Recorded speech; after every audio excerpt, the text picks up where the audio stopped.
Hello dear students. आज की इस क्लास में हम कंप्यूटर ऑपरेटिंग सिस्टम के बारे में स्टडी करेंगे। इससे पहले हमने कंप्यूटर के लगभग 16 लेक्चर में हमारे सिलेबस के हिसाब से लगभग सभी टॉपिक्स को हम कवर कर चुके हैं। लास्ट जो आज का हमारा टॉपिक रहेगा वो ऑपरेटिंग सिस्टम रहेगा। तो ऑपरेटिंग सिस्टम के बारे में बात करें तो ऑपरेटिंग सिस्टम एक तरह का कंप्यूटर का कंट्रोल प्रोग्राम होता है। जिस प्रकार हम बात करें कि ट्रैफिक पुलिसमैन अपने क्षेत्र के ट्रैफिक पर नियंत्रण रखता है, उसी तरह ऑपरेटिंग सिस्टम भी एक तरीके से कंप्यूटर पर नियंत्रण रखता है। यह आपको फाइलों पर नियंत्रण रखने में मदद करता है तथा कई भिन्न पेरिफेरल यंत्र, जैसे हम बात करें कि प्रिंटर है, इसके अलावा हमारा मॉनिटर है, इन सभी को भी जांच कर पूरे कंप्यूटर पर नियंत्रण रखने में हमें सहायता प्रदान ऑपरेटिंग सिस्टम करता है। हम यूँ कह सकते हैं कि कंप्यूटर स्वयं जो है वो यूजर से एक तरीके से कम्युनिकेट नहीं कर सकता है या वार्तालाप नहीं कर सकता है। उसे किसी प्रकार का वार्तालाप साधन चाहिए जो वास्तव में ऑपरेटिंग सिस्टम देता है। तो सबसे पहले हम इसकी डेफिनेशन की बात करें। As the name suggests, an operating system is a type of software without which you cannot operate or run a computer। जैसा इसके नाम से हमें पता चल रहा है कि ये एक सॉफ्टवेयर है जिसके बिना हम कंप्यूटर को ऑपरेट या रन नहीं कर सकते हैं। इट एक्ट्स एज एन इंटरमीडिएटी और translation system between computer hardware and application programs installed on the computer. तो इस प्रकार ये एक इंटरमीडिएट है कंप्यूटर के हार्डवेयर और जो भी प्रोग्राम हमने कंप्यूटर में इंस्टॉल्ड किए हैं उन दोनों के बीच में। In other words, you can not directly use computer program with computer hardware without having a medium to establish a connection between them। तो इस प्रकार हम कह सकते हैं कि डायरेक्टली हम कंप्यूटर हार्डवेयर की सहायता से कंप्यूटर प्रोग्राम्स का यूज नहीं कर सकते हैं बिना ऑपरेटिंग सिस्टम के। तो इस प्रकार ऑपरेटिंग सिस्टम स्वयं में कुछ विशेष प्रोग्रामों का एक संग्रह है। ये जो प्रोग्राम होते हैं ये आपके निर्देशों प्रश्नों का कंप्यूटर भाषा, जो नॉर्मली हम मशीनी भाषा कहते हैं, उसमें अनुवाद करते हैं और उसके बाद कंप्यूटर के जो भी आंसर्स हैं उनको मशीनी भाषा से वापस इंग्लिश में कन्वर्ट करते हैं। तो ऑपरेटिंग सिस्टम एक ऐसा प्रोग्राम हो गया जो आपके पर्सनल कंप्यूटर को निर्देश देता है कि इसके विभिन्न अंगों के साथ कैसे हमें काम करना है, कंप्यूटर को काम करना है। तो इस प्रकार कह सकते हैं कि ऑपरेटिंग सिस्टम एक कंप्यूटर की सभी डिवाइसों का नियंत्रण करने वाला सिस्टम है और इसको हम मास्टर कंट्रोल प्रोग्राम भी कह सकते हैं। कंप्यूटर को जब हम ऑन करते हैं तो ऑपरेटिंग सिस्टम जो है वो सबसे पहले मेमोरी में संग्रहित हो जाता है और फिर उसके बाद डिस्क पर संग्रहित रहता है। या यूं कहें कि कंप्यूटर सिस्टम के लिए जितनी जरूरी ऊपरी मशीनें हैं उतने ही आवश्यक संचालन के लिए जरूरी निर्देश भी हैं। इन्हीं निर्देशों को हम ऑपरेटिंग सिस्टम कहते हैं। इनमें हर विशिष्ट कार्य के लिए अलग अलग निर्देश होते हैं। ऑपरेटिंग सिस्टम के द्वारा ही उपभोक्ता और कंप्यूटर के बीच संबंध बनता है। तो यहाँ हमने इसका चित्रीय निरूपण भी कर रखा है जिसके थ्रू हमने कोशिश की है कि ये शो होए कि ऑपरेटिंग सिस्टम एक तरीके से, जैसे हमने इसको बीच में शो कर रखा है monitor, printer, mouse, keyboard, hardware और जो भी एप्लीकेशंस हैं उनके बीच, तो इससे ये जाहिर हो रहा है कि ये एक तरीके से कंप्यूटर का कंट्रोल प्रोग्राम है। नेक्स्ट हम बात करते हैं जो मेजर फंक्शंस हैं उनके बारे में। ऑपरेटिंग सिस्टम के जो भी मेजर फंक्शन है, तो सबसे पहले हमने कहा मेमोरी मैनेजमेंट। तो ये जो भी प्राइमरी और सेकेंडरी मेमोरी है, जैसे बात करें रैम है, रोम है, हार्ड डिस्क है, पेन ड्राइव है, उन सबको मैनेज करता है। इसके अलावा उनको चेक करता है। तो इस प्रकार से ये सिस्टम प्रोग्राम और यूजर के प्रोग्रामों को मेमोरी का आवंटन करता है।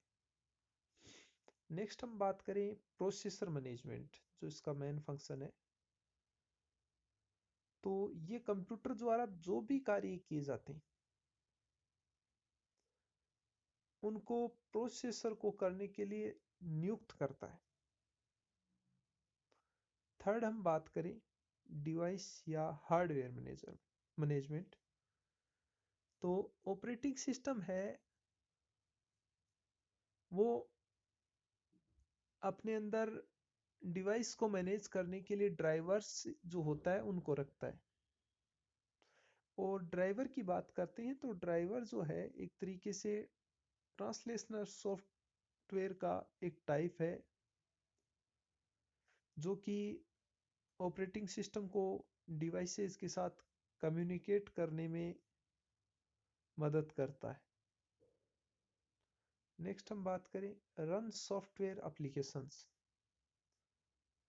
तो ये जो भी हमारे पास में एप्लीकेशंस हैं जो कि डिफरेंट या स्पेसिफिक टास्क को परफॉर्म करने के लिए बनाए गए हैं, उनको रन करने के लिए या यूज करने के लिए इन्वायरमेंट है वो अवेलेबल करवाता है। जैसे हम बात करें एमएस वर्ड है, एमएस एक्सेल है, फोटोशॉप है, एटसेट्रा। इसके अलावा इसका जो नेक्स्ट कार्य है वो है डाटा मैनेजमेंट। तो ये एक तरीके से डाटा मैनेजमेंट का कार्य भी करता है। जो भी डाटा मैनेजमेंट है उसके लिए अलग अलग फोल्डर्स हैं, फाइल्स हैं, कॉपी है, पेस्ट है, रीनेम है, नेम है, डिलीट है, इस तरह के कार्य के थ्रू उनको मैनेज करता है। नेक्स्ट बात करें ये सिस्टम की जो हेल्थ है उसको इवोल्यूट करता है। तो ये हमें क्या करता है कि एक आइडिया देता है, जो सिस्टम के अंदर जो भी हार्डवेयर हैं उनकी परफॉर्मेंस के बीच बारे में हमें हार्डवेयर आइडिया देता है। इससे हम पे पता चलता है कि सीपीयू जो है वो कितना बिजी है।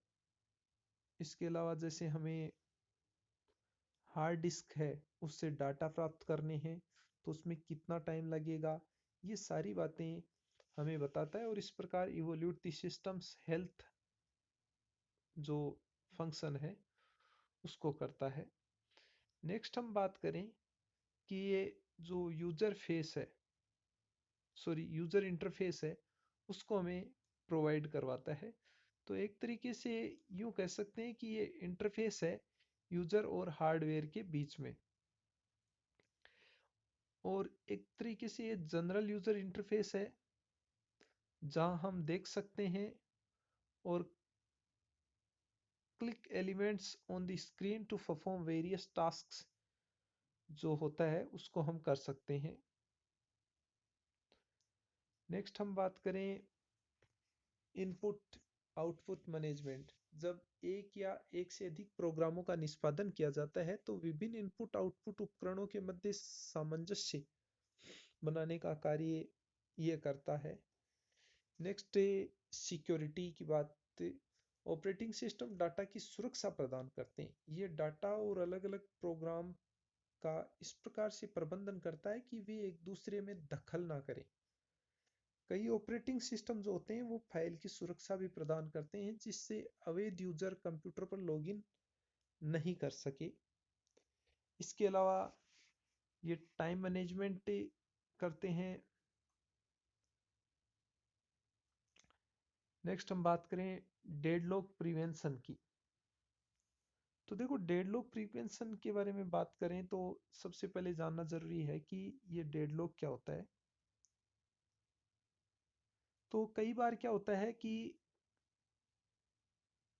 एक रिसोर्स है वो शेयर किया जाता है टू और मोर प्रोसेस, जिसकी वजह से वन जो प्रोसेस होती है वो कंटिन्यू नहीं रह पाती है, और इस स्थिति को हम डेडलॉक कहते हैं।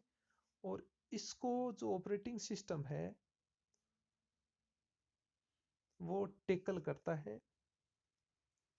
नेक्स्ट, इंटरप्ट हैंडलिंग, इसके अलावा फाइल मैनेजमेंट और जो प्रायोरिटी सिक्योरिटी सिलेक्शन जैसे वर्क करता है। जैसे फाइल मैनेजमेंट की बात करें तो यह विभिन्न फाइलों को विभिन्न संग्रहण इकाइयों में संग्रह करने के निर्देश प्रदान करता है तथा फाइलों को संग्रहण उपकरणों से अन्य उपकरण में स्थानांतरित करने में यह हमें मदद करता है। जब कंप्यूटर पर एक से अधिक कार्यों को करने की रिक्वेस्ट की जाए तो यह आवश्यकता अनुसार कार्यों को करने की प्राथमिकता निर्धारित करता है, और इस प्रकार ये जो प्रायोरिटी सिलेक्शन में हमारी मदद करता है। तो इस प्रकार हमने देखा कि ऑपरेटिंग सिस्टम के कई मेजर फंक्शन।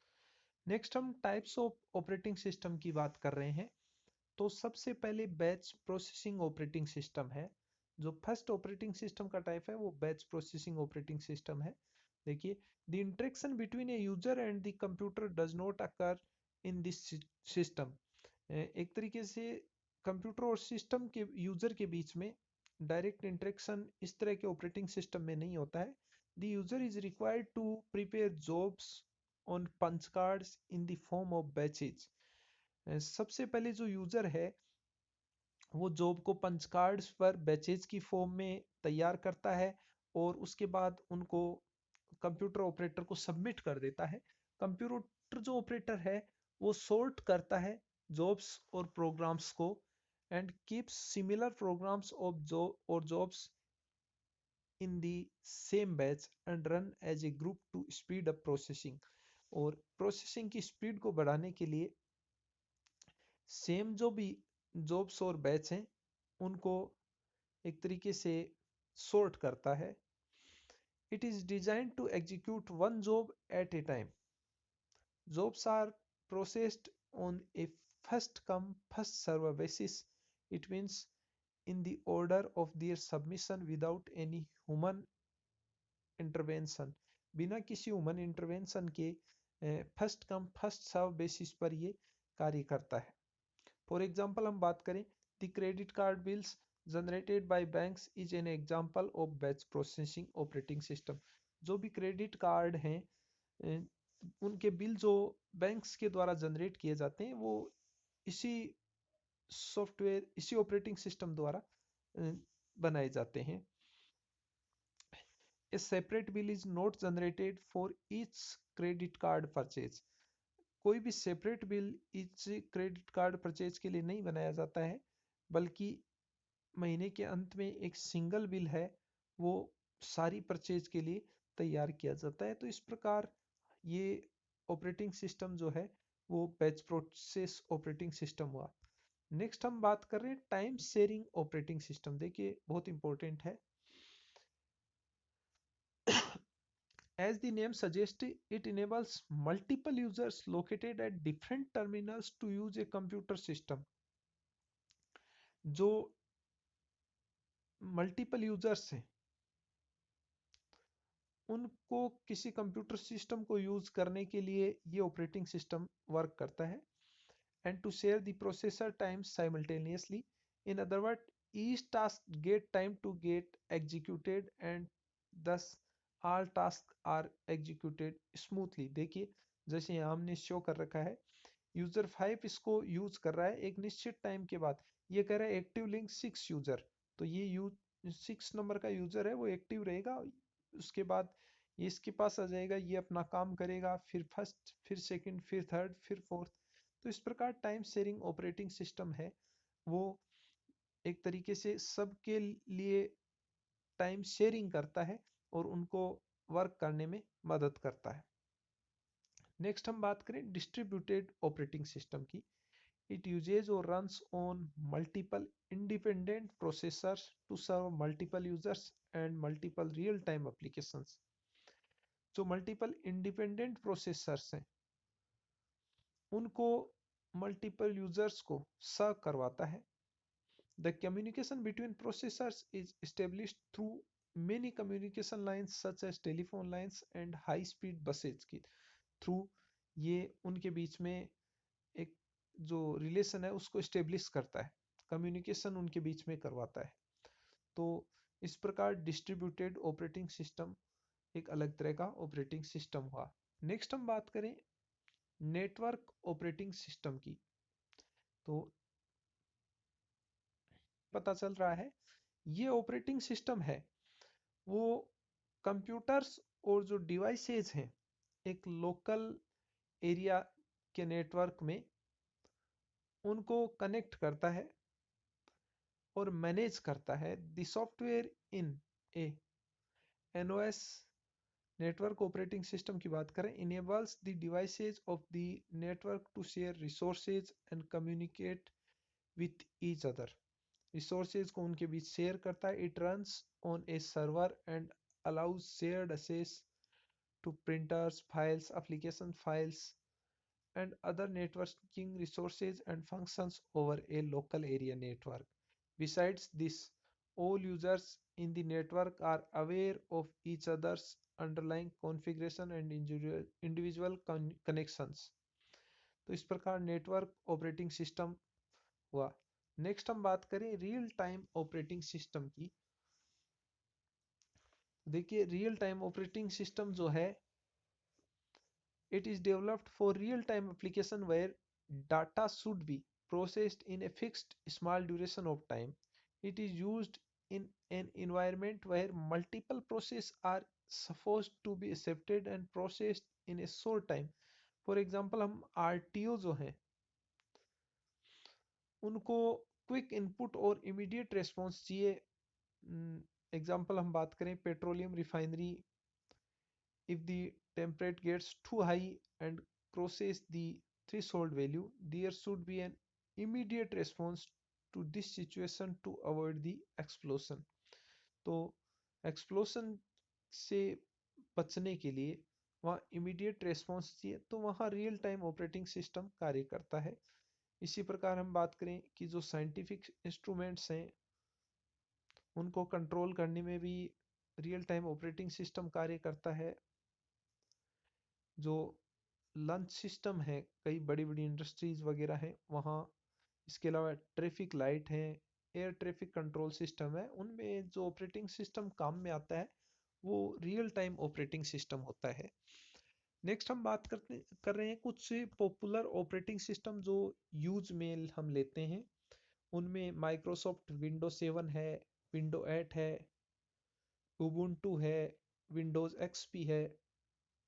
इसके अलावा मैकिन्टोश ओएस एक्स है, विंडो 8.1 है, लाइनक्स मिनिट है, एंड्रॉयड है, फेडोरा है, विंडोज एक्सपी है, रेड हैट लाइनक्स है।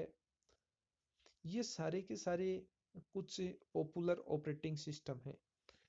तो आज की इस क्लास में हम ऑपरेटिंग सिस्टम के बारे में पढ़ चुके हैं। इस प्रकार हमारा ये कंप्यूटर का जो यूनिट है ये यहीं पर ख़त्म होता है। Thank you.